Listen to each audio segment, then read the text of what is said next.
Bueno, já estamos liberados ou não? Tá só uma imagem da Pirinity aqui por enquanto. Liberados. Ah, tá bom. Essa imagem ela vai ficar aqui mesmo? Eu achei que a gente teria aqui uma interação quando estivéssemos falando um com os outros e tal. Mas tudo bem. O logo da Pirinity é bonito. Eu não me incomodo dele ficar aqui na tela, não. Boa tarde a todos, sejam bem-vindos. Mais um Pirinity Week. É com muita satisfação que a gente faz esse evento para vocês, que são nossos clientes, que são nossos amigos, que são nossos parceiros de negócio, que são nossos futuros clientes, quem sabe, né? A gente vem aqui hoje, o primeiro painel, para falar de um tema que vem chamando um pouquinho a atenção, né? Todo mundo queria saber um pouco a respeito. Fizemos aí uma enquete para saber a respeito de alguns temas que a gente podia conversar nos painéis. E esse tema foi um deles: inteligência artificial e os riscos inerentes ao negócio. E aí, para isso, eu trouxe aqui alguns amigos, parceiros da Pirinity aqui, como o André Zanata, como o Fernando Gomes e o Marcelo Salim. Como eu faço sempre, pessoal, eu vou deixar eles se apresentar primeiro, todos eles vão se apresentar. Depois nós vamos combinar a regrinha do jogo, né, que a gente faz sempre também. E depois a gente vai conversar um pouco a respeito. Tá? Vamos começar então pelo Marcelo. O Marcelo já sabe por que eu vou começar por ele, mas como os demais não participam dos nossos bate-papos anteriores, Marcelo, eles vão ficar sem saber. Vamos lá. Um prazer muito grande estar aqui. E, bom, minha apresentação eu costumo dizer o seguinte: eu sou um suburbano abençoado com muitos amigos. Sou um carioca, tijucano e botafoguense. Isso é tudo que eu construí na vida, foram grandes amizades. E hoje eu estou à frente da área de GRC da Scala Data Centers, a área de governança, riscos e compliance. Fantástico. Seja bem-vindo. Primeira participação sua com a gente em eventos do Pirinity Week. Espero que a gente possa contar com você mais vezes, tá, Marcelo? Fernando? Boa, Roberto. Bom, um grande prazer estar aqui com vocês, participando do Pirinity Day, do Pirinity Week, inclusive falando de um tema que muito me agrada, né, que eu trabalho já há bastante tempo, que é justamente a inteligência artificial. Eu tenho uma carreira que vem da área de telecomunicações, com algumas experiências internacionais. Voltei para o Brasil para a expansão da conectividade, naquele momento 4G, participo ativamente da implantação do 5G agora. E por que IA? Porque justamente essas tecnologias, principalmente de conectividade e geração de dados, como, por exemplo, a internet das coisas, que é habilitada pela conectividade, gera um grande conjunto de dados que requer ferramentas para que sejam transformados em informações, em insights, em decisões.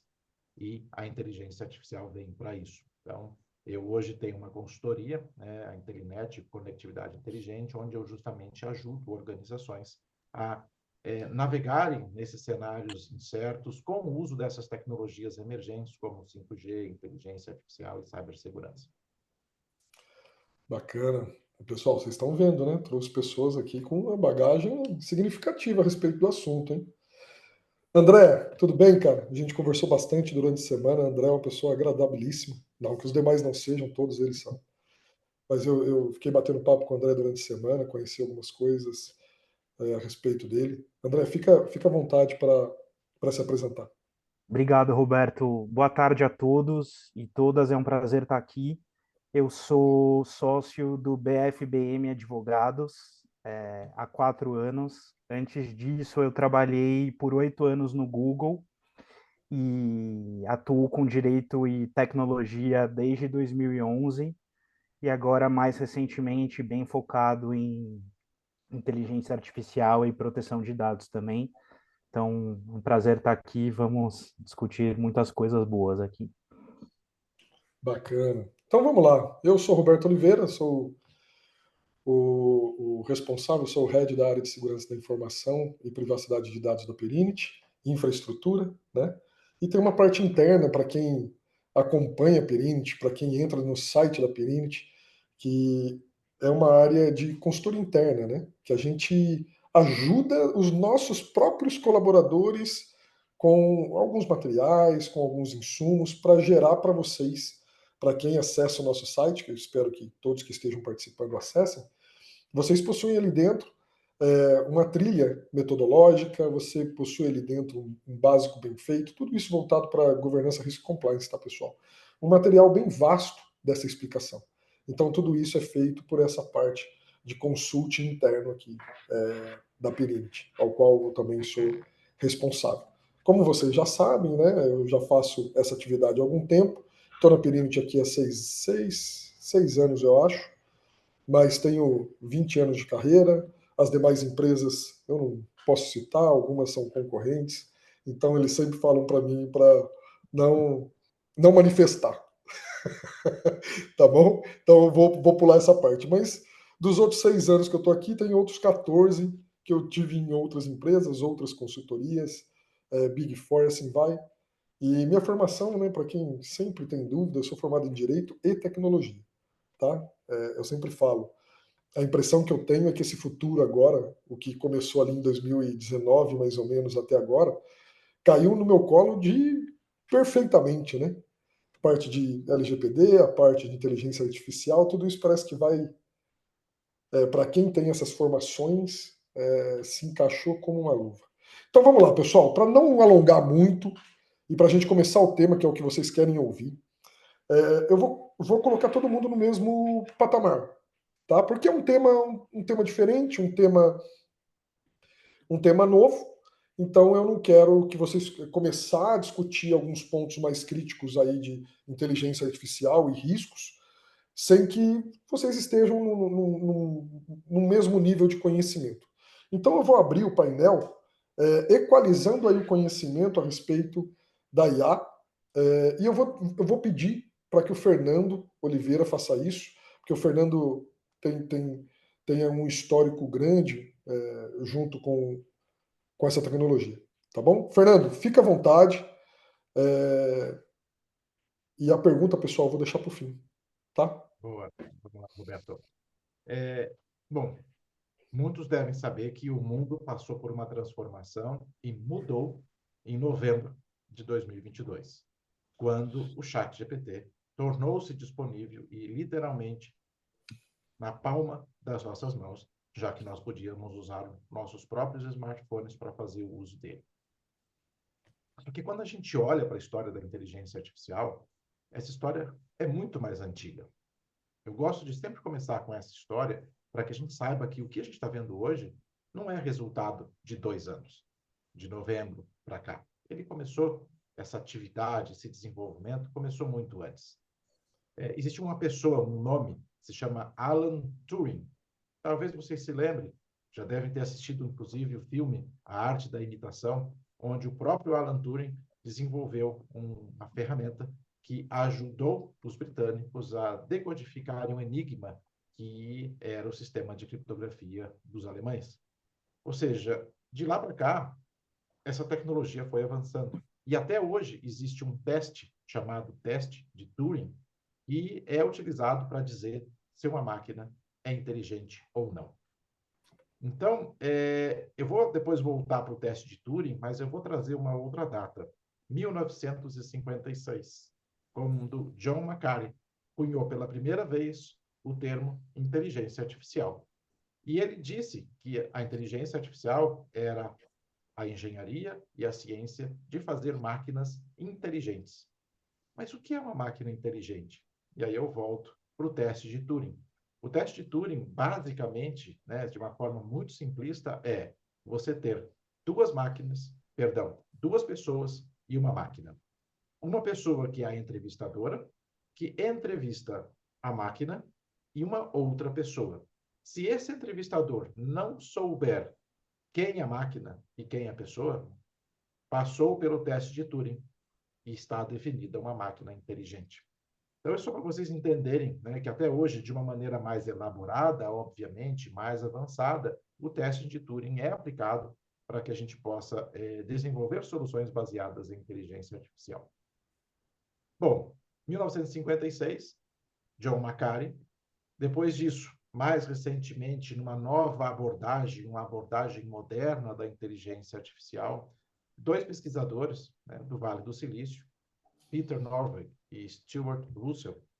E olha que interessante, faz 3 semanas, Peter Norvig esteve no Brasil, no Rio Innovation Week, falando sobre o passado, o presente e o futuro da inteligência artificial. Então, vocês podem imaginar que foi muito interessante participar dessa apresentação para entender, do ponto de vista de quem trouxe uma nova abordagem da inteligência artificial para o mundo moderno, onde basicamente ele trouxe o conceito de que a inteligência artificial é um conjunto de agentes que são automatizados, que percebem o meio ambiente onde aquele sistema vive. Eu não estou falando de qualquer meio ambiente, mas aonde aquele sistema vive, aquele ambiente está incorporado, e permite que esses agentes aprendam com o que está nesse ambiente. E com isso, esse aprendizado de máquina faz com que o algoritmo utilizado pela inteligência artificial, aquela sequência de operações, possa mudar. Porque quando a gente olha para um sistema computadorizado, existe um algoritmo, uma sequência de operações que justamente faz com que o caminho seja percorrido sempre da mesma forma. E a diferença é que a inteligência artificial pode trazer mudanças na maneira em que esse caminho é percorrido, porque a inteligência artificial aprende com os dados, com esse meio ambiente onde a ferramenta está inserida. Então, esse é o novo conceito da inteligência artificial, essa abordagem moderna, que é datada de 2015, essa última versão. Mas, com o avanço das tecnologias, capacidade de processamento, capacidade de armazenamento, conectividade, outras ferramentas passaram a ser utilizadas. O conceito de inteligência artificial é muito mais amplo do que apenas o ChatGPT. Ele passa por aprendizado de máquina, ele passa por redes neurais, que são uma espécie de simulação de como os nossos neurônios funcionam, as sinapses que acontecem nos nossos neurônios. Então, há uma tentativa de simular esse funcionamento, né? Nós temos uma capacidade muito maior do que a inteligência artificial, mas existe essa simulação para justamente trafegar e carregar atividades que se repetem. E esse é o grande objetivo da inteligência artificial. Naquelas atividades estreitas, que são repetitivas, ela possa ser utilizada de tal forma a trazer uma melhor performance do que nós, humanos, naquela atividade específica. Eu gosto de trazer um exemplo que mostra bem como isso pode ser feito. Vamos imaginar que vocês têm uma sorveteria. Vocês vendem picolés. E vocês têm um histórico da temperatura dos últimos 300 dias. Da mesma forma, vocês têm um histórico de quantos picolés foram vendidos nesses mesmos 300 dias. A inteligência artificial preditiva, neste caso, diferente da generativa, permite justamente a criação de uma correlação entre esses dois dados, para gerar uma informação, uma predição. Poxa, se eu tenho esses dados históricos e eu entendo o comportamento naqueles cenários, se amanhã a previsão é fazer 32 graus, eu tenho uma predição, uma probabilidade de quantos picolés eu vou vender. E isso pode fazer com que eu tome decisões. Se eu vou vender 1.000 picolés e eu só tenho 500 no estoque, poxa, é melhor eu fabricar ou comprar outros 500, porque se eu não fizer, eu vou deixar de atender os meus clientes e ele vai comprar na sorveteria do vizinho. Não só perco o cliente, como perco o faturamento. Então, tangibilizando a inteligência artificial, eu gostaria de trazer esse conceito. E que a gente já faz uso disso de uma maneira totalmente natural. Quando você entra no Netflix e vê todas aquelas sugestões de filmes, basicamente é um algoritmo de inteligência artificial que, identificando o seu comportamento, quantos e quais filmes ou tipo de conteúdo que você assiste, cria ali uma característica que tem uma probabilidade de acerto de quais filmes você pode se interessar. Tem uma palavra-chave, probabilidade. A inteligência artificial não foi feita para problemas determinísticos. Use uma calculadora se A mais B igual a C. Mas se você tem um problema probabilístico, certamente a inteligência artificial vai poder te ajudar. Eu acho que esse é o primeiro conceito que a gente tem que trazer. não são todos os problemas que a inteligência artificial vai resolver. Então, não adianta a gente ter uma decisão, às vezes, de vamos usar a inteligência artificial, por quê? Porque todos estão usando, porque, primeiro, eu tenho que entender o porquê do uso. Qual é o problema que eu quero resolver? Acho que aqui fica essa primeira mensagem.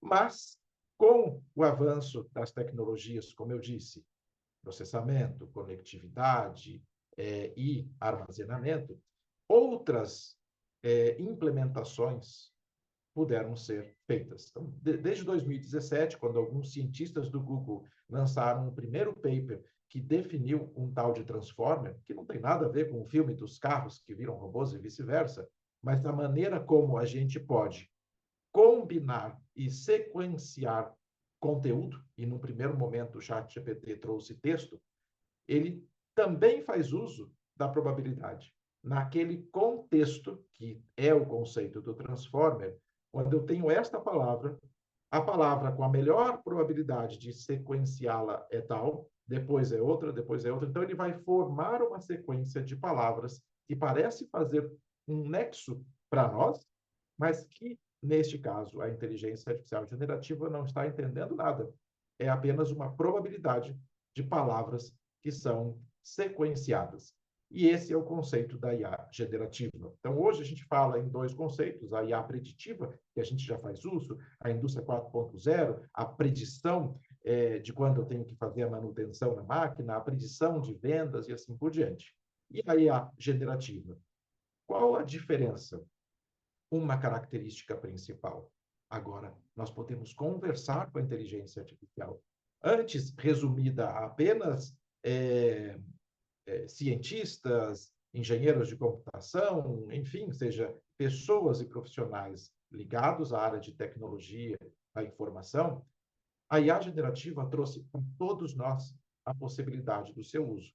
Nós agora conversamos num conceito de processamento de linguagem natural.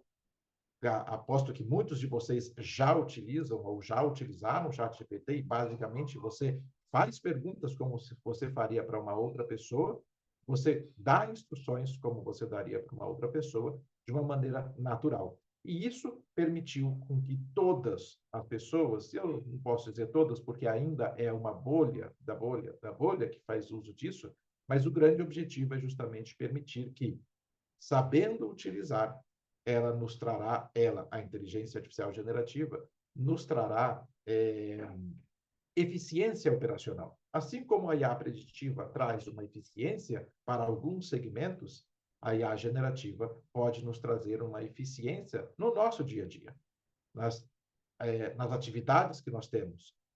Como é que eu posso gerar um texto de um e-mail de uma maneira mais rápida? E veja, a inteligência artificial não nos substituirá, ou seja, ela nos complementará, nós seremos mais eficientes, ela trabalha como um assistente para as nossas atividades.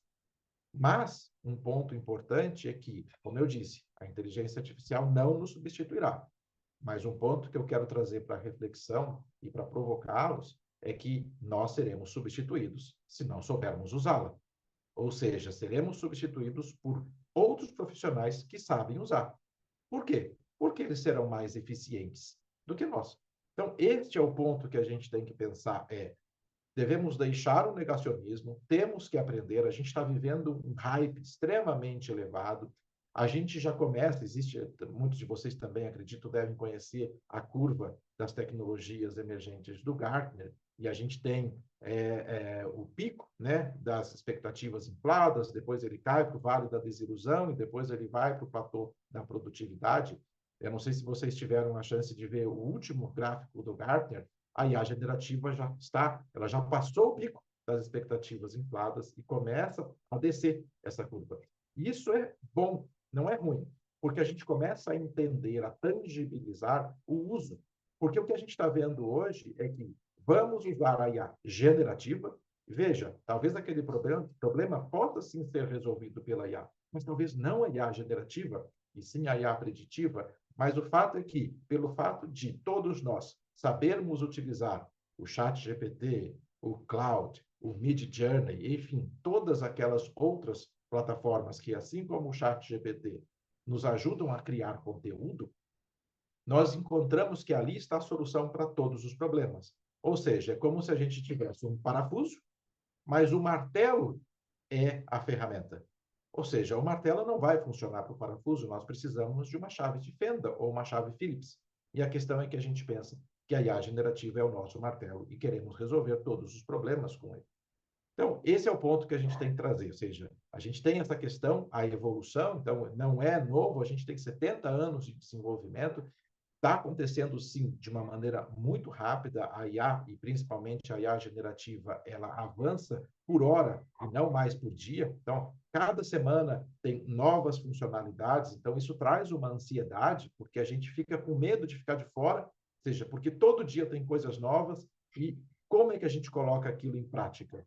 Então, acho que esse é o ponto, né? Ou seja, a gente tem que começar a entender, primeiro, os problemas que a gente tem para identificar se eles podem ser resolvidos pela IA generativa, e se eles podem, quando eles podem, porque não adianta nada eu querer usar a inteligência artificial se eu não tiver dados que me permitam trabalhar com inteligência artificial. Então, mais importante do que o uso da IA é a cultura de dados dentro da organização, e aí o André e o Marcelo trarão outras informações interessantes, porque não é apenas a cultura de dados, mas como nós geramos e como nós trabalhamos esses dados, né? A gente está falando aqui agora, a gente está com um seminário extremamente importante, o 15º Seminário de Privacidade e Proteção de Dados, em uma ação do Comitê Gestor de Internet, junto com o CETIC e com o CGI, né? O CGI e o NIC, que são justamente as entidades reguladoras da internet no Brasil, falando sobre isso. Ou seja, então, além de termos os dados, como nós trabalhamos e protegemos esses dados, e só depois que todas essas perguntas tiverem respondidas, é que a gente parte para a prática, ou seja, para fazer o uso da IA. Fazer o uso da IA, seja ela preditiva ou generativa. Então, numa linha geral, é óbvio, tem muito mais do que isso. Existe a regulação, que a gente vai depois falar, tem todo um aspecto, né? Ou seja, e a gente está vivendo isso neste momento. Não se sintam mal se vocês não souberem nem por onde começar, porque isso é de fato o que está acontecendo. Mas a gente tem que tangibilizar. E a gente começa a fazer isso tentando identificar se aquele problema que a gente tem pode ser utilizado, se a inteligência artificial pode ser utilizada para resolver.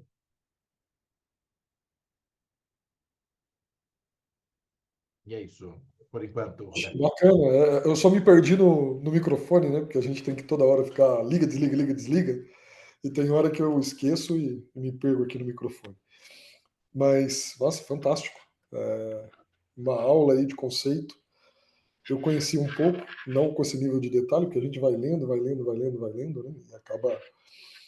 Se eu pudesse perguntar para você, Fernando, assim, para quem, como você disse, né? Por isso que a gente combinou, conversou, né, pessoal? Porque não imagina que a gente chega aqui, coloca todo mundo na sala e sai perguntando, que não é assim, tá? Tem todo um planejamento antes.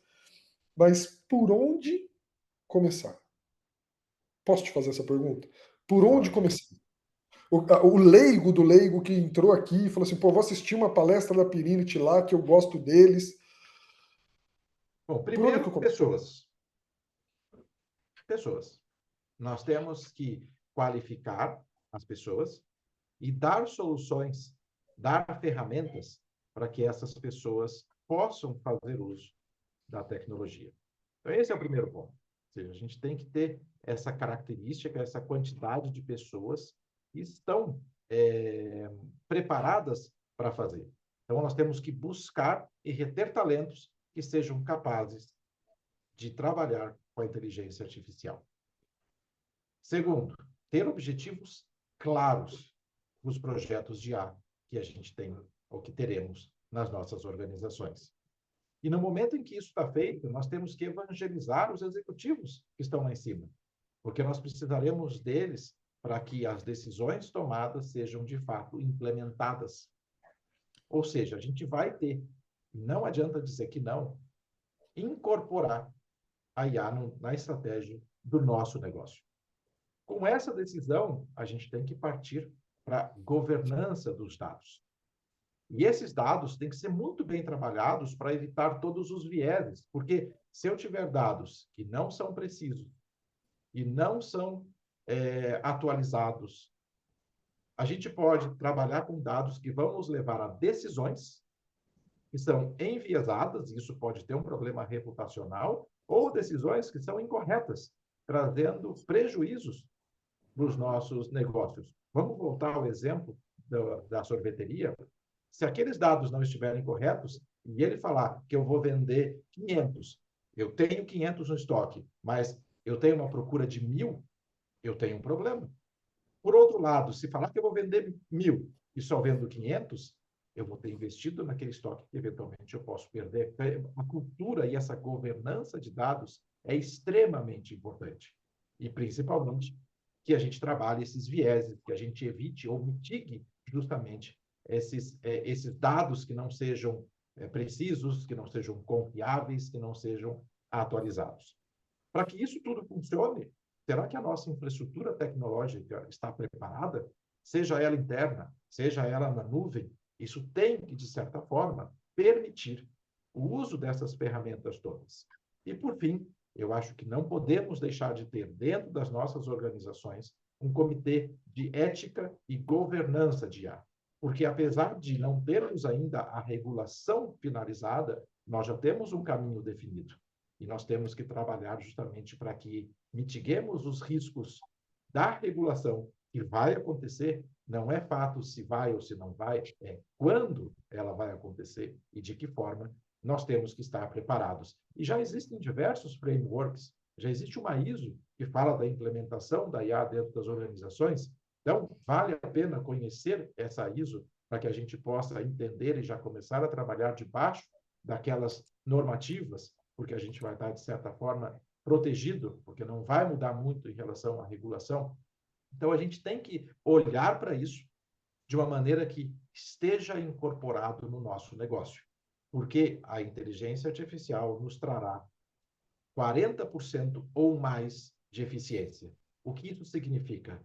Se eu não utilizar, se vocês não utilizarem, mas os seus concorrentes, sim, eles certamente vão passar na sua frente. É isso. Assim, só para complementar, né, o que o Fernando falou agora, porque eu sou o louco das ISOs, né? O pessoal costuma me tratar assim aqui dentro da Pirinit. Só para que vocês tenham ciência, pessoal, eu vou colocar o número delas aqui, depois vocês pesquisem, tá? É a 22989, tá? Que fala de conceitos e terminologias de IA.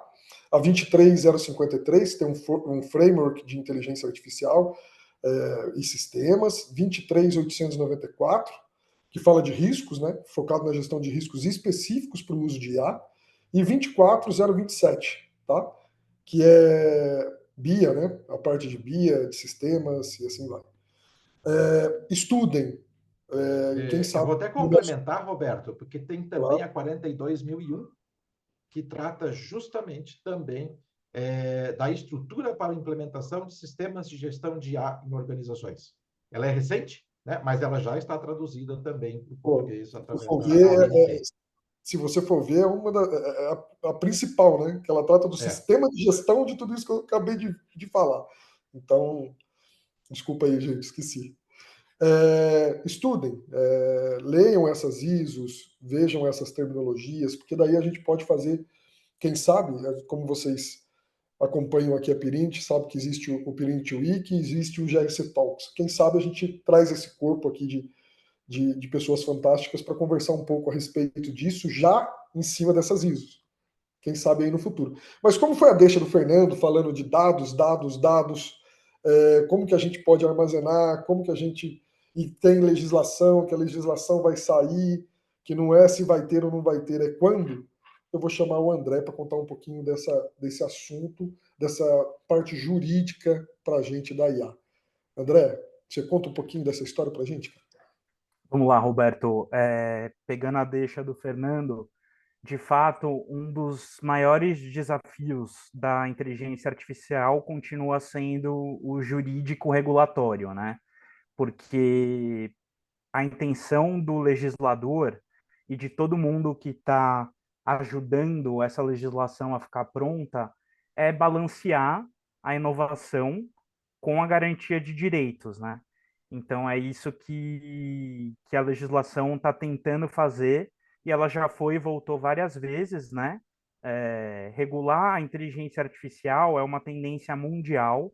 A gente vê o que está acontecendo na Europa aí, né? Com o AI Act, que acabou de sair. Foi a primeira legislação robusta, assim, aprovada no mundo.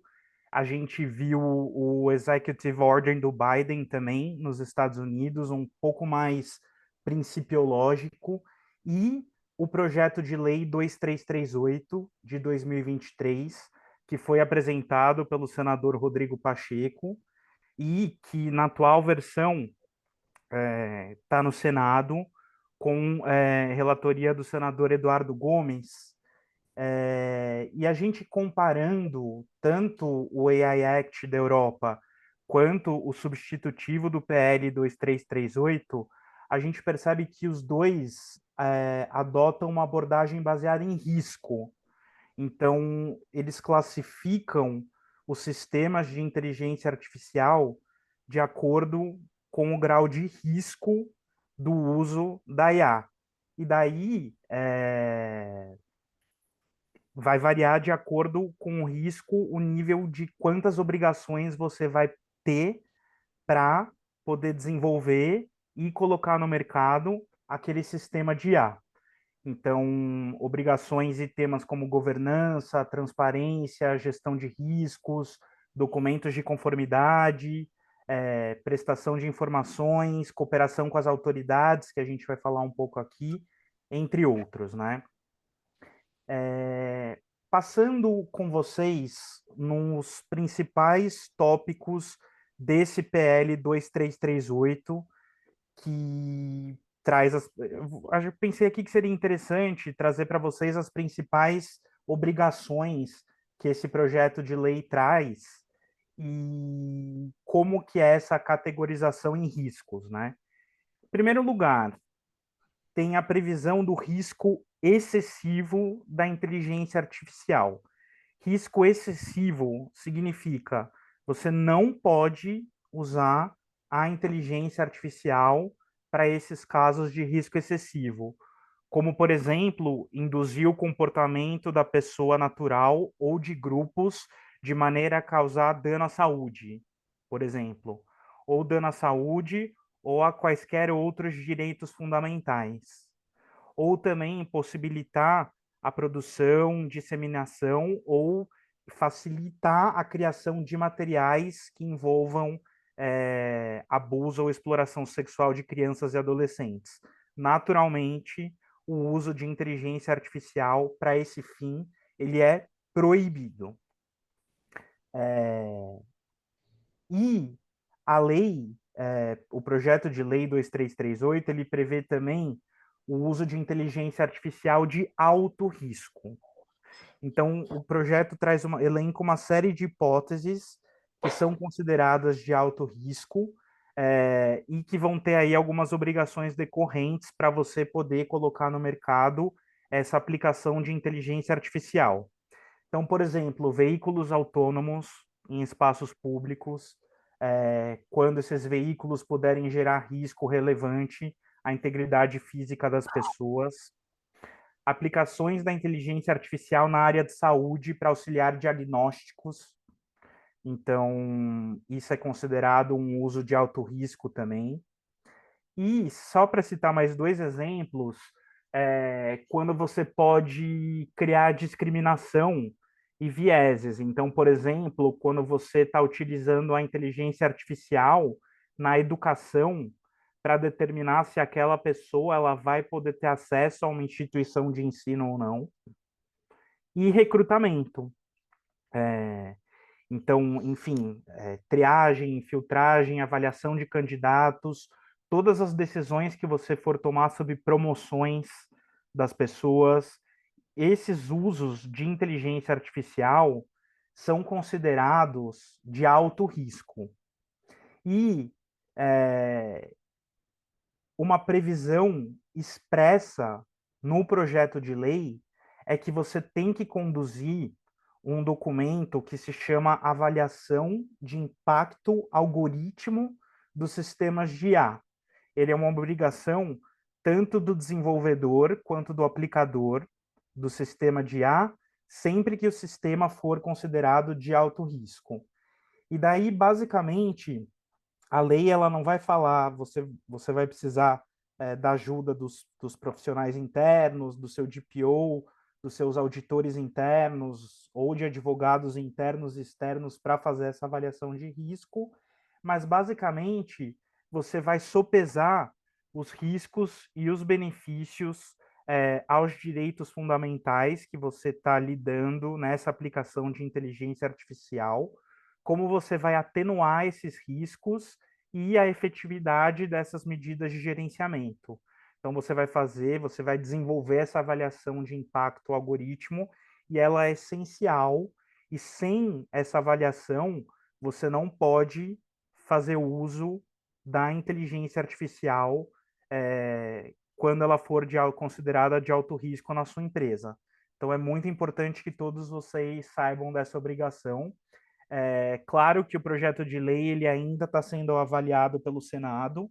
A gente não sabe exatamente quando vai ter a aprovação final dessa lei, mas dificilmente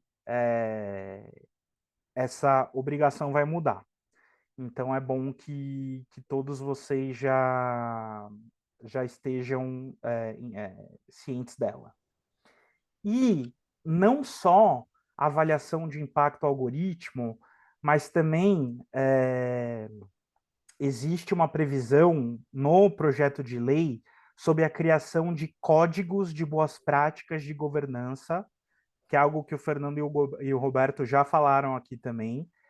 Esses códigos de boas práticas, eles podem ser feitos tanto individualmente dentro da empresa, quanto por meio de associações que a sua empresa, né, eventualmente participe. Então, se você participa de uma associação representativa do seu setor, isso é encorajado um código de boa prática e de governança para o uso da inteligência artificial naquele setor. E é muito importante você se valer dessas boas práticas dentro da sua empresa, porque o próprio PL já diz que se você um dia for ser multado por não estar ou multado ou sofrer qualquer uma das sanções pelo mau uso da inteligência artificial, que é algo que a gente vai falar aqui, que eu já vou falar aqui daqui a pouco, você vai ser beneficiado pela autoridade caso você sofra uma penalidade, mas você possa demonstrar que você voluntariamente aderiu a um código de boas práticas e a essas medidas de governança. Então, é de suma importância que as empresas tenham esses códigos e cuidem da sua governança interna para cuidar de inteligência artificial, para se eventualmente algo der errado, a multa que essa empresa vai sofrer ou a penalidade que essa empresa vai sofrer vai ser menor. Tem também no projeto de lei a previsão de comunicação de incidentes de segurança, que é algo que tem na Lei Geral de Proteção de Dados também, que é uma obrigação paralela, mas específica para casos de incidentes de segurança com algoritmos de IA, por exemplo. E então é muito importante essa previsão da lei também. E na última versão entrou também uma previsão sobre os direitos de propriedade intelectual. Então, por exemplo, direitos autorais.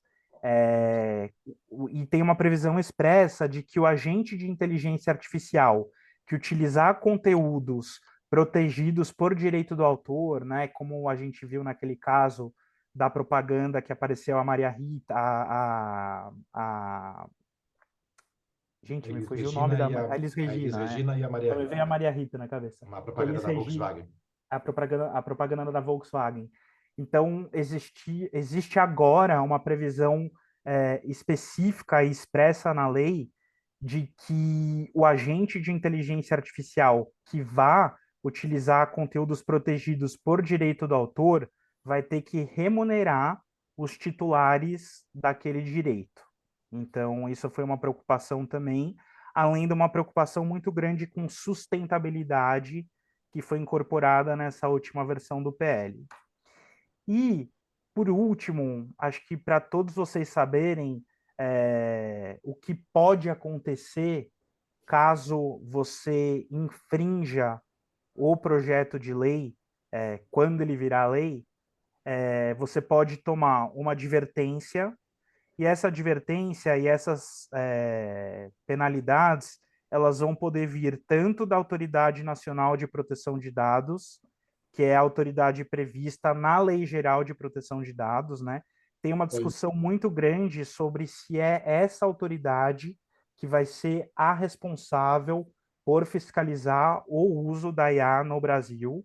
E a última versão do PL, ela determina que haverá uma preponderância da Autoridade Nacional de Proteção de Dados, mas que as outras agências reguladoras que regulam os diversos setores da sociedade, então, por exemplo, se for na área de saúde, a Anvisa, ou se for na área financeira, o Bacen, essas agências reguladoras, elas vão poder ter os seus próprios regulamentos de IA, que vão ser complementares ao projeto de lei, e não vai ter hierarquia entre essas autoridades, e elas vão poder impor uma multa que ela pode ser de até 50 milhões de reais por infração.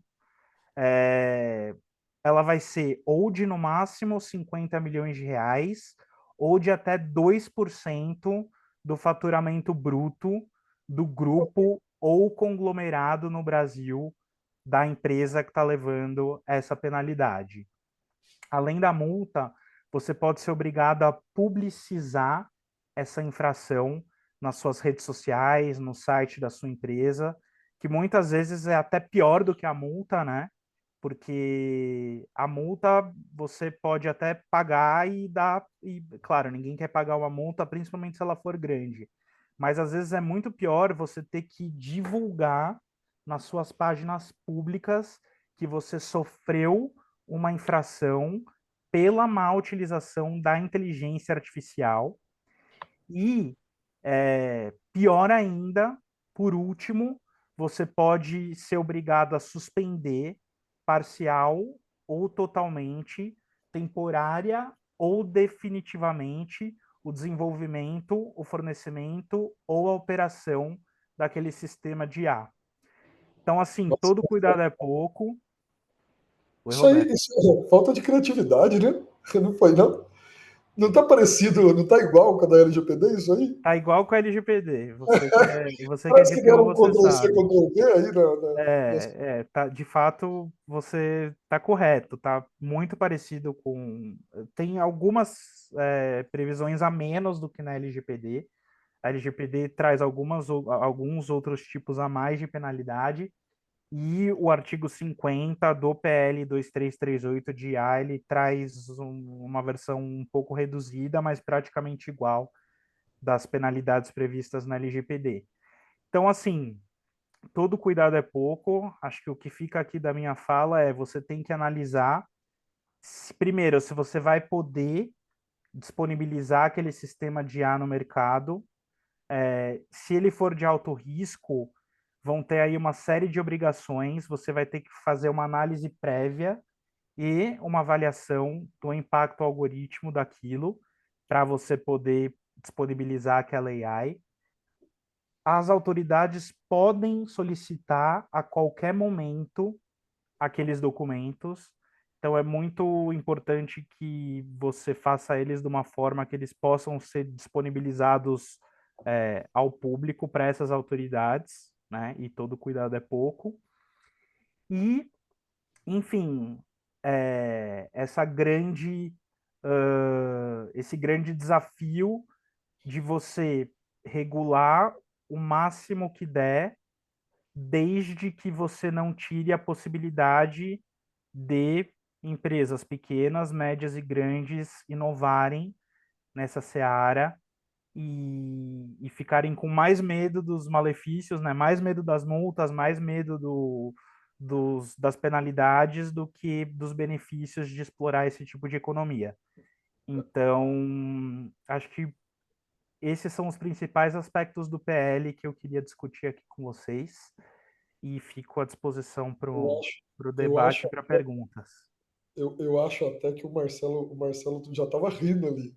Ele tá louco para falar a respeito de uma série de coisas que apareceram ali. Tenho certeza, porque ele começou a rir, eu acho que ele já viu uma série de implicações.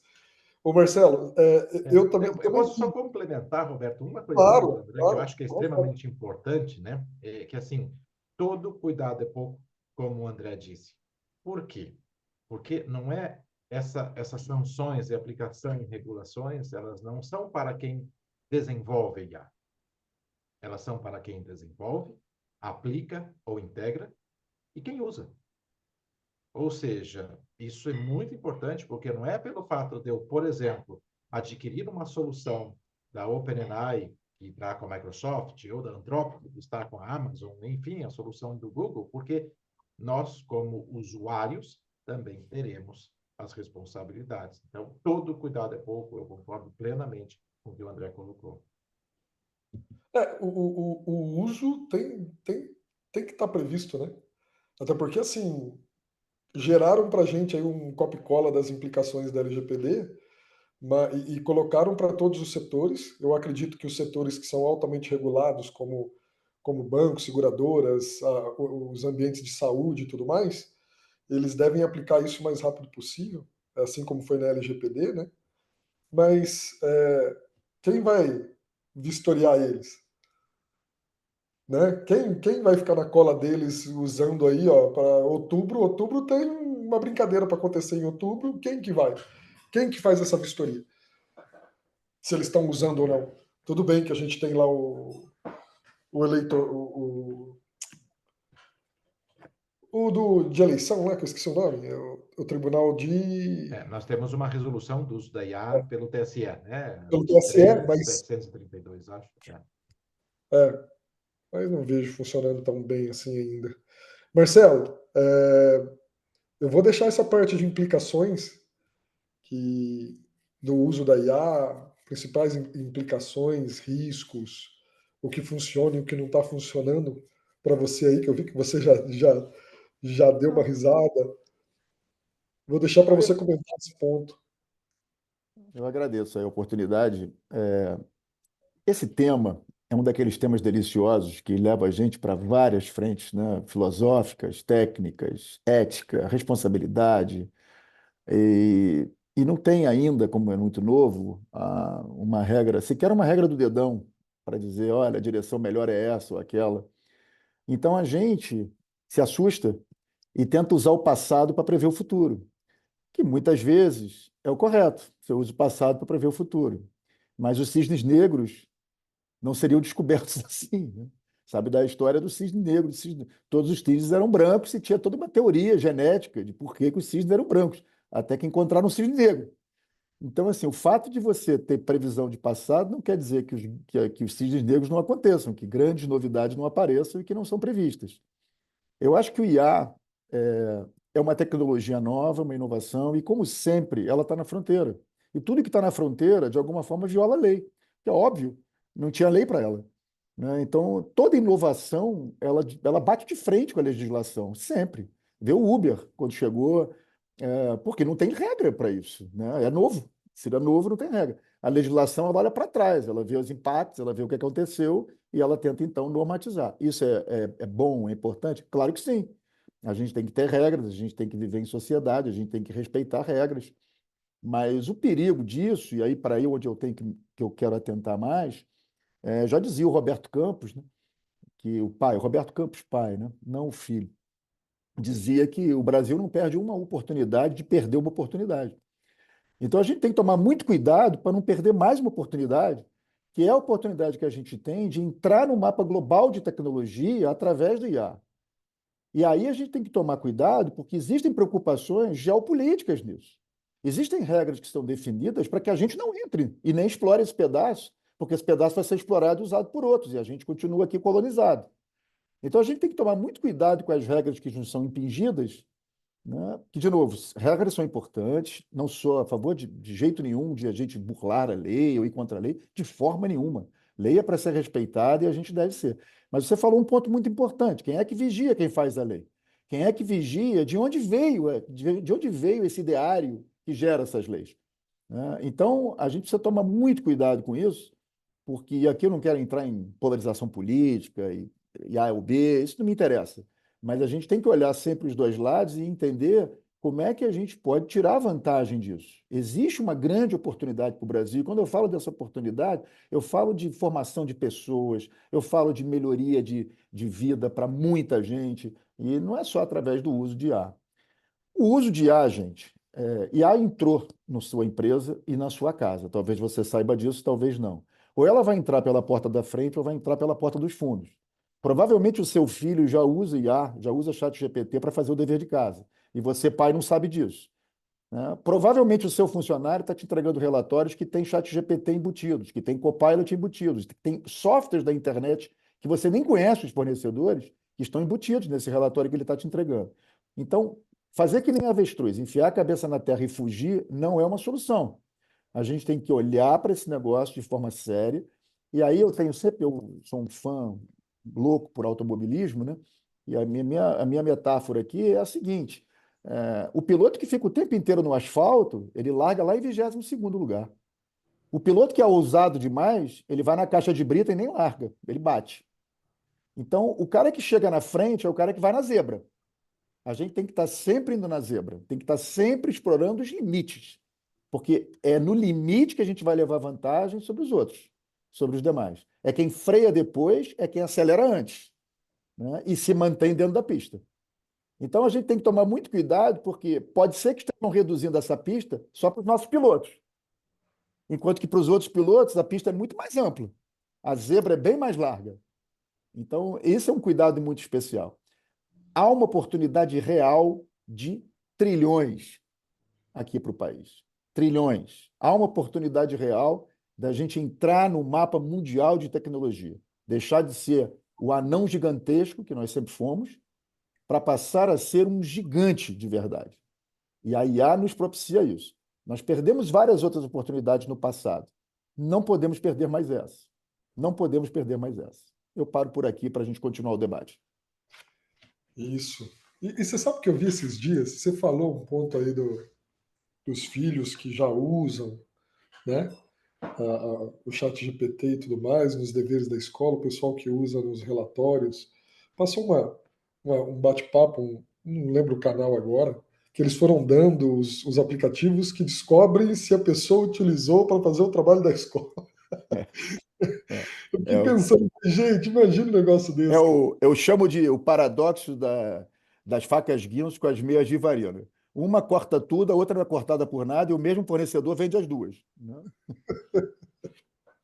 Pessoal, como sempre, é um papo muito gostoso, um tema novo, um tema que a gente tem a intenção de trazer outras vezes, assim como a gente trouxe na época de Lei Geral de Proteção de Dados, porque a gente trouxe antes de ser lançada, de ser publicada, de entrar em vigor. A gente está fazendo a mesma coisa agora com a IA, né? Quando a PL estiver lançada, quando entrar em vigor, a gente volta para discutir, porque não adianta discutir, assim, a gente trouxe a parte jurídica para ir atualizando vocês desse cenário. Mas também não adianta, porque depois vai para as aprovações lá, né? Nas casinhas, que a gente já sabe quais são, e eles mudam. Aí, para um sancionar, tem que mudar tal coisa, para outro sancionar, tem que mudar tal coisa, e aí, no final das contas, a gente vai ver.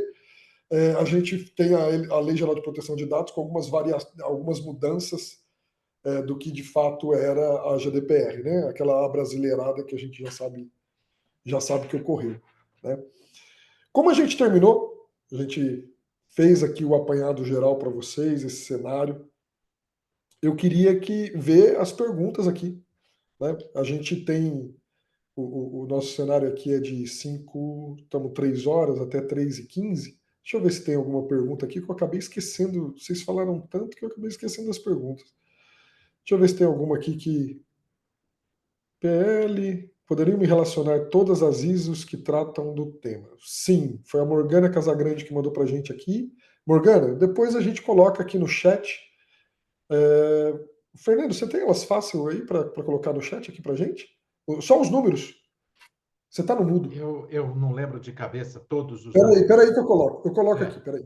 Eu tenho aqui, eu coloco. a que eu uso principalmente é a 42.001, tá? Mas Tá, tem as outras todas. Mas aí eu não tá lembro de bom. cabeça. Eu vou colocar para você, tá, Morgana? Depois, quando a gente estiver finalizando, eu ponho aqui no chat, ou então eu mando para você por e-mail. Para você não, para vocês, né? Para todos os participantes. Aí tem um participante anônimo. Poxa, anônimo. A IA generativa armazena o que nós incluímos, nossos prompts, arquivos e demais, ficam armazenados na IA generativa. Podem comentar sobre a confidencialidade de informações, o risco de usuários utilizarem a IA Gen e contribuírem para o vazamento de dados confidenciais? É um risco considerável? Posso começar.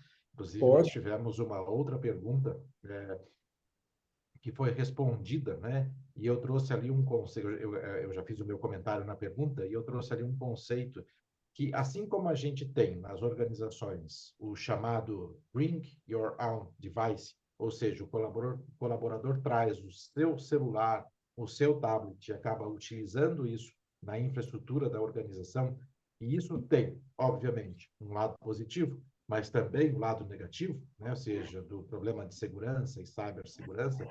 Esse conceito, ele também acaba chegando na inteligência artificial. Por quê? No momento em que as empresas não trazem para dentro as ferramentas que vão ajudar os colaboradores a serem mais eficientes, o colaborador traz a sua própria ferramenta. Posso garantir que, se vocês não usam ainda formalmente, oficialmente, o ChatGPT nas suas empresas, os seus colaboradores usam nos seus smartphones, tanto a versão gratuita, como, eventualmente, até a versão paga. Esse conceito é o do Bring Your Own AI, ou seja, traga a sua própria inteligência artificial. Então, a resposta é sim. Ou seja, existe um problema de segurança bastante sério se a gestão, os executivos da empresa não tomarem o cuidado de... É inevitável. Como o Marcelo disse, não adianta enfiar a cabeça dentro da terra. Por quê? Porque a gente vai fazer uso da IA. Então, o melhor mecanismo é como organização, eu trago e disponibilizo ferramentas. Bom, e no momento em que eu disponibilizo ferramentas, eu posso sair da ferramenta pública, que é o ChatGPT, que você assina ou usa gratuito, o Cloud, o Gemini, enfim, todas essas plataformas que existem. E você traz isso para dentro da estrutura da sua organização. E não entenda como dentro, ou seja, isso pode estar na nuvem, né? Ou seja, quando hoje você compra, por exemplo, a nuvem da Amazon, existe lá uma característica específica de IA generativa, que é o Amazon Bedrock, que trabalha, neste caso, com a Anthropic. Por quê? Porque a Amazon fez um investimento na Anthropic. A Anthropic é quem desenvolve o Cloud, que é uma ferramenta de IA generativa que compete com o ChatGPT. A Microsoft investiu na OpenAI. Então, a Microsoft Azure, que é a infraestrutura de nuvem da Microsoft, trabalha, obviamente, com a OpenAI. Mas, e aí, não preciso dizer do Google, que tem o Gemini. Mas o que acontece? No momento em que você está dentro da sua estrutura de nuvem, você pode carregar a ferramenta de inteligência artificial com os seus dados. Então, aqui tem as duas vantagens. A primeira, que eu controlo esses dados.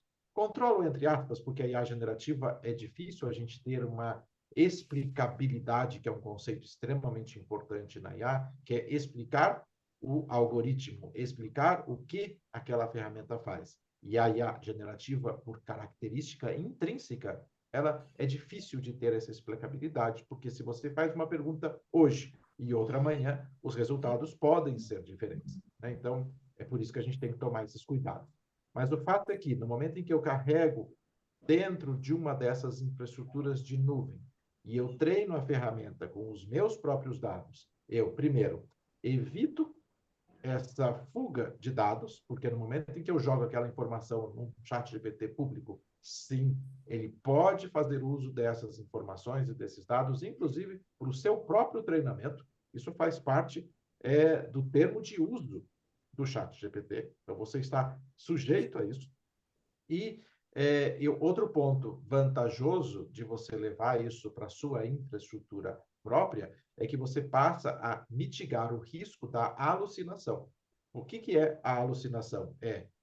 Infelizmente, as ferramentas de IA generativa não vão fazer como nós humanos fazemos, de que responder não sei quando não sabemos alguma coisa. Sempre virá uma resposta, mesmo que a resposta esteja errada. E se nós não somos conhecedores daquele conteúdo, daquela informação, daquele contexto, não podemos assumir a resposta da IA generativa como verdade inabalável. Porque nós temos que ter o discernimento de, inclusive, corrigir a ferramenta. Olha, não é bem assim, pode ser assado.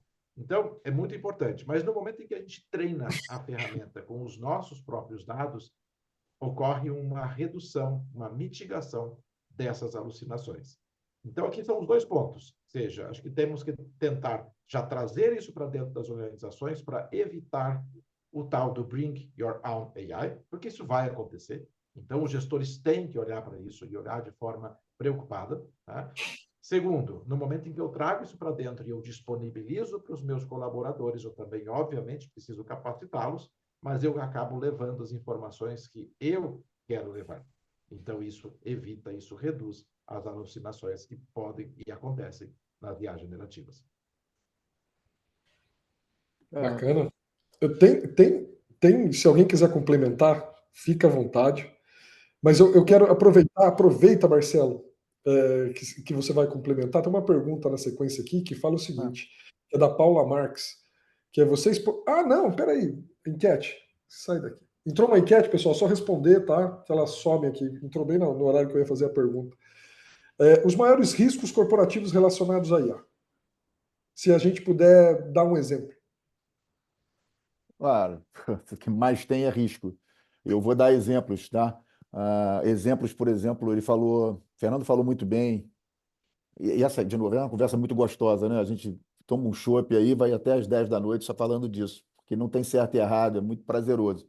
Agora, ele falou do exemplo das alucinações. Eu falo de um outro exemplo que é o seguinte: existem alucinações do algoritmo, mas será que são alucinações? Será que algumas são alucinações ou são influências algorítmicas? Vou dar um exemplo, que é o viés.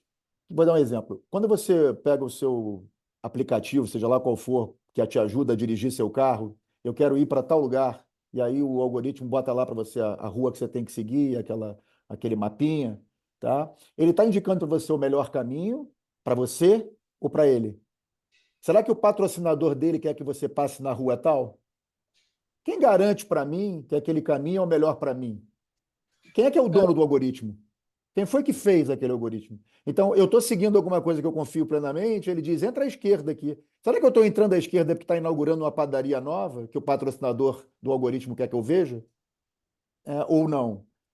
Então, assim, existem camadas e camadas e camadas de risco. Existem riscos físicos, por exemplo. Na hora que eu tenho uma dependência do IA e o meu negócio passa a trabalhar em função do IA, e aí existe uma queda da região, por exemplo, de luz, de energia, que provê aquele serviço, eu não tenho mais aquele serviço, eu dependo dele, eu tenho um risco no meu negócio, que agora eu virei dependente daquilo. Então, são camadas e camadas e camadas de risco. Outros exemplos, por exemplo, do viés, né? Outros exemplos são backdoor nos modelos. Né? Quem constrói esses modelos que vão passando de para lá e para cá, alguém pode colocar um backdoor nesse modelo e garante que para determinadas coisas a IA não vai ser tão IA assim. Ela vai ser uma IA bem humana, que alguém colocou aquela informação ali. Né? E a sua corporação, que tem ações na bolsa, está usando aquele modelo seguindo essa influência, sem saber muitas vezes. O pior deles é a alucinação sutil. Porque a alucinação bizarra, você bota lá 1 mais 1 dá 3, isso é um absurdo. Mas a alucinação sutil, ela é a pior. Muita gente hoje tem construído algoritmos usando o IA para ajudar na programação. Então, eu vou lá e peço, construa para mim uma rotina que faz lá um quick sort, um bubble sort, ou, sei lá, uma comparação de entidades. E aí aprovei esse algoritmo para ele. Será que esse algoritmo está certo? Ou será que ele alucinou só um pouquinho? E aí você não consegue perceber, mas aquilo está embutido em algoritmos maiores da sua empresa que vão fazer cálculos erradamente, né? Quem é que compara isso? Quem é que checa? Então, tem toda sorte de riscos aqui, pessoais, corporativos, e sim, é necessário regra. Mas, assim, eu quero lembrar só uma coisa que é um fundamento básico de negócios. Gerir risco. Onde tem risco, tem dinheiro, gente. Saber gerir riscos é o que dá, aumenta a sua participação no mercado e a sua lucratividade. É o tal do ir na zebra. O cara que sabe que pode ir até o limite da zebra e não vai na caixa de brita e não bate, ele anda mais rápido que o cara que fica dentro do asfalto o tempo todo. Então, gerenciar riscos é uma necessidade, a gente precisa fazer isso, a gente precisa de diretrizes para isso, é claro. Existem riscos que a gente não pode tomar e a legislação entra, né? E eu acho que isso o André falou bastante disso, mas a gente tem que tomar muito cuidado, que eu achei até interessante o momento que você falou que eu ri pelo seguinte: o André falou tudo, e claro que não foi o André, ele está olhando a legislação, ele está, como especialista, ele está mapeando, não é ele, a pessoa dele. Mas quando ele relatou a série de precauções e de riscos que a gente tem que tomar, no final, não me lembro se foi ele, ou se foi você, Roberto, que disse assim, e agora a gente pode inovar aqui. Depois que você amarrou meus braços, as minhas pernas e meus olhos, você quer que eu inove? Quer dizer, é óbvio que não, né? A gente tem que fazer o contrário, a gente tem que inovar e corrigir. Vou dar um exemplo disso. Quando começou o e-commerce, 20 anos, 30 anos atrás, quem é que botava um cartão de crédito na internet? A Amazon amargurou aí uns 7 anos se o negócio vingava ou não vingava, né? Agora, passa-se aí 30 anos, faz um FF, né? Um fast forward, né? O que meu irmão chamava de foi que foi, o FF lá do toca-fita. Aperta lá o FF, acelera 30 anos e vê. Quem daqui tem medo de botar um cartão de crédito hoje para fazer uma compra? Tem até cartão de crédito virtual hoje. O banco te dá um cartão de crédito só para uma compra. Então, isso passou a ser absolutamente business as usual, né? Passou a ser uma questão menor. E é isso que vai acontecer com o IA. A gente vai descobrindo os riscos, vai gerenciando eles, vai monitorando, mas, fundamentalmente, eu acho muito importante que a gente autorregulamente, sabe? Porque quando você coloca alguém maior que diz, olha, pode, não pode, essas coisas são sempre muito complicadas, muito, muito delicadas, né? Ainda mais no momento que a gente está vivendo. E mais não digo. Vamos em Sabe que frente. esse ponto é muito interessante, Marcelo. Nós estávamos na SET Expo. A SET é uma feira muito antiga já, que acontece aqui, da área de broadcast, que hoje é basicamente mídia e entretenimento. E nós falávamos justamente disso. Nós temos um exemplo extremamente positivo no Brasil, que é o CONAR, aonde os grandes players acabam se autorregulamentando, Exato, né? exato. E esse poderia ser, e eu concordo com isso, um caminho, inclusive, para a regulamentação de ar, ou seja, essa autorregulamentação. Enfim, é uma discussão aí que a gente colocou na mesa, mas temos aí para o final do ano, possivelmente, a aprovação do PL. O importante é que a gente não pare por ali, né? A gente não sabe se está certo ou se está errado. A gente tem que fazer alguma coisa, mas a gente não pare por ali. Mas, Fernando, esse é exatamente meu ponto. Ninguém sabe se está certo ou se está errado. E por que que alguém vai se arvorar o direito de dizer o que é certo e o que é errado? Exato. Né?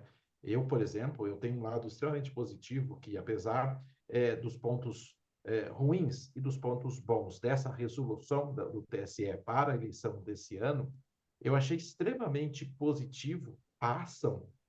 A gente não sabe se aquilo está certo ou se está errado. A gente vai saber, mas a gente só vai saber se a gente testar. Então, por exemplo, a proibição do uso de chatbots para simular como se fosse um candidato, seja, a conversação com um candidato. Será que isso causaria tantos problemas? Ou será que isso ajudaria, por exemplo, a divulgar um plano de governo daquele candidato? Né? Então, mas eu acho que assim é importante que a gente teste, que a gente faça, e eu, né, sou otimista nesse sentido de que, poxa, melhor do que não fazer, pior, né, do que fazer é não fazer. É, exato. Eu acho que assim, mira no muro, depois no alvo, depois na mosca. Se ficar tentando acertar a mosca, quem está mirando no muro vai chegar antes da gente. Então, vamos mirar no muro, depois no alvo, depois na mosca. Uma coisa de cada vez, iterando. Antes de finalizar, eu quero colocar uma observação e mais uma pergunta.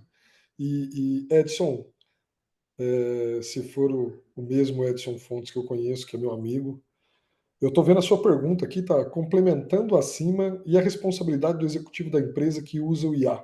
Só que eu não estou vendo o acima, cara. Eu não localizei a parte inicial. Acho que é porque eu respondi, daí ela fica como Ah, tá. respondida. Eu respondi algumas perguntas no chat.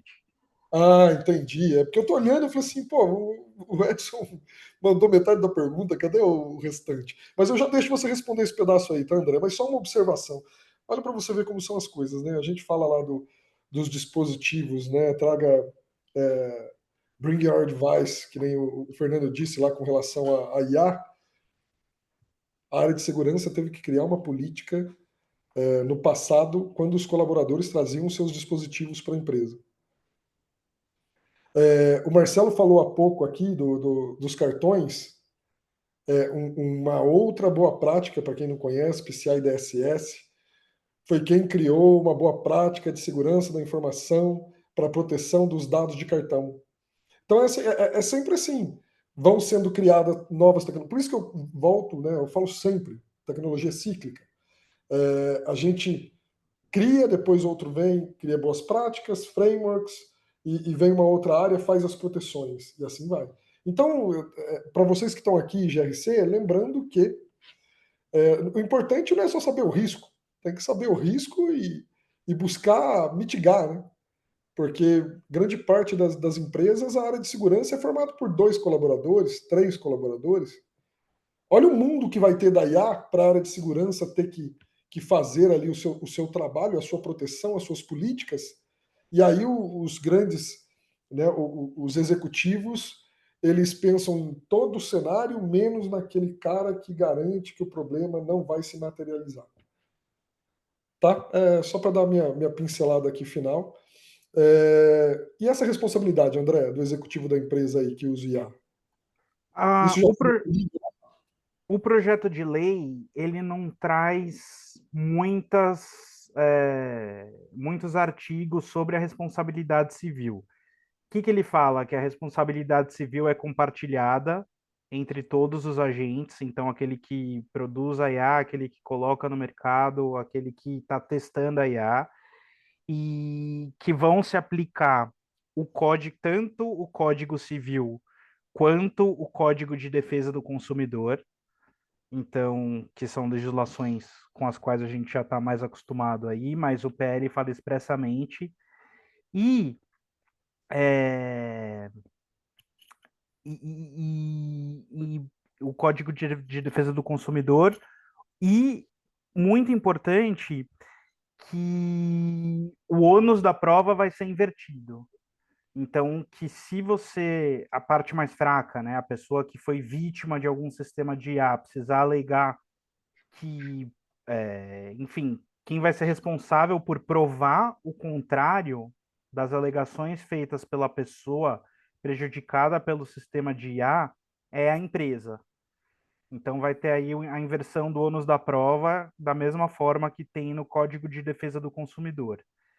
E então não é muito clara essa responsabilidade pessoal do executivo em si, se ele errar, não é uma coisa que a legislação coloca em evidência, mas é, tem, tem essas questões de se aplicar o Código de Defesa do Consumidor, o Código Civil e a inversão do ônus da prova. E para finalizar, acho que vale a pena a gente discutir aqui um ponto que também foi muito discutido quando saiu agora recentemente o, o regulamento dos DPOs, né, que saiu agora no mês passado da ANPD, que é a questão do conflito de interesse, que eu vi que surgiu bastante nas perguntas aqui. E acho que a gente pode tratar aqui de algum, assim, da mesma forma que pode existir um conflito de interesse entre o Chief Compliance Officer e o DPO, né, quem está lidando com compliance puramente e quem está lidando com a proteção de dados, da mesma forma, pode existir um conflito de interesses, e a Autoridade Nacional de Proteção de Dados, até agora, pelo que eu tenho ouvido, pelo que eles têm se manifestado expressamente em eventos, também todo cuidado é pouco para você não incorrer nesse conflito de interesses. Caso você queira ter uma pessoa responsável pelo compliance, que também vai ser DPO, que também vai ser responsável pelas aplicações de inteligência artificial, você tem que colocar em prática instrumentos para que você diminua as chances de um potencial conflito de interesses. Então, e a autoridade até agora tem se mostrado conservadora em relação a isso. Isso é ruim para as empresas, né? Porque isso deixa as empresas um pouco engessadas em relação a como elas vão dispor contratualmente dessas figuras importantes, né? O Chief Compliance Officer, o DPO, enfim, é importante ter em mente que o conflito de interesse ele pode sim acontecer e que a melhor forma de você prevenir isso é montando comitês, é com supervisão, com muito treinamento e, enfim, com outras medidas que você pode ter para mitigar esses potenciais conflitos. Então, eu vi que é uma dúvida que surgiu bastante aqui, que é importante e que, sem dúvida, é essencial os profissionais da área ficarem de olho também. Bacana. Pessoal, acho que deu aqui o nosso horário. O combinado é até 15h15, não é isso? A gente passou um pouquinho. Por mim, a gente ficava aqui conversando. Como disse o Marcelo, se tivesse um chopinho, rapaz, ficava aqui até tarde da noite. Mas eu tenho só uma colocação para fazer, que é, assim, quem é muito da área de segurança preza muito por algumas coisas, né? A parte do DPO, essa parte de começar a misturar siglas, né? Começar a misturar cargos e funções, por isso que existe segregação de função, né? O cara do compliance vai assumir o DPO, vai assumir não sei o quê. Economia, tudo bem, se a sua empresa pequena não tem, isso vai acabar acontecendo, mas a gente tem visto essa economia porca em algumas grandes instituições. Fazer a privacidade de dados pode parecer simples para algumas pessoas que estão acima, falar assim, isso aqui é só mais um trabalhinho ali. Não é, não. É um trabalhão, dá um trabalhão para se fazer. E misturar isso com compliance, outro trabalhão. E aí você vai pegar agora, vai entrar a inteligência artificial, que vai ter uma série de novos conceitos, uma série de novas atividades a serem feitas. E vai misturar também, vai colocar lá o Compliance Officer, o DPO, e aí vamos colocar que tem o cara da Inteligência Artificial Officer, né? Não sei como é que chama lá. Já tem. Já tem? É o Caio. Tá, O Caio. traduz aí para mim, Fernando. Chief AI Officer. Não, isso é real, existe. Né? Algumas Então, empresas eu hoje já acho que têm assim, o Caio. se essas pessoas, né, se essas siglas foram criadas, é porque cada um tem que ter a sua função, tem o seu cargo, a sua função, as atividades que ela precisa exercer. Isso é simples. Para quem não conhece, é assim, é só estudar a segregação de função. É o básico do básico de segurança da informação, que é lá a parte de acesso. Né? Começa lá na parte de acesso. Por quê? Porque a pessoa vai ter lá um sistema A, um sistema B, ela vai ter a funcionalidade A, uma funcionalidade B, perfil A, perfil B, e isso vai sendo separado lá dentro do sistema. Por que que na hora de... Aí o cara faz o quê? Pô, beleza, tudo isso... Ó como aquela bate-papo que a gente estava tendo antes, Fernando, que você até virou e falou assim, pô, Roberto, mas o problema não é da IA, né? O problema é de quem usa. Lembra que a gente estava conversando antes de começar, que você falou? Tá aí o problema. Porque tudo é criado... para quem não sabe, gente, a ISO, ela é um conjunto de pessoas que participam desses comitês de risco, de segurança, vários. Os profissionais, eles são convidados, são profissionais que estudaram a vida toda para saber a respeito de um determinado tema ou temas que estão surgindo. E aí você pega, desculpa o jeito de falar, né, algumas mentes brilhantes para participar desse cenário, algumas não, tá? Tem umas lá que, Jesus amado, parece que quer voltar no tempo. E aí, quando a gente coloca a boa prática por, sei lá, 100, 200 pessoas que estão fazendo esse comitê, vem pessoas e regride tudo. A gente coloca qual é a melhor... mas aqui eu não vou adotar dessa forma, não. Aqui eu vou fazer do jeito que... Vou fazer meu puxadinho aqui. E a gente precisa começar... E o meu principal... o meu principal não, né? O de todo mundo aqui... É assim, como eu disse, as grandes corporações, elas vão ser reguladas. O Bacen, certeza que vai regular. A SUSEP, certeza que vai regular. Né? Só que, e as empresas que não são reguladas, não têm essa força de lei, né? Que são empresas de outros nichos de mercado? Como é que vão fazer? É aí que começa a virar uma bagunça. E Tá? as empresas de outros países que não são reguladas por nós e que oferecem software aqui por SAS. Pois é. E aí? Tá vendo como essa discussão que a gente fez hoje foi só um começo desse assunto, foi só um vislumbre para todo mundo do que pode ser esse assunto, o tamanho e a proporção que vai tomar esse assunto. Tá?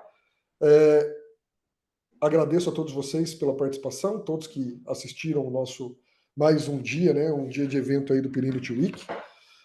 Mais tarde, acho que às 4 horas tem mais um evento.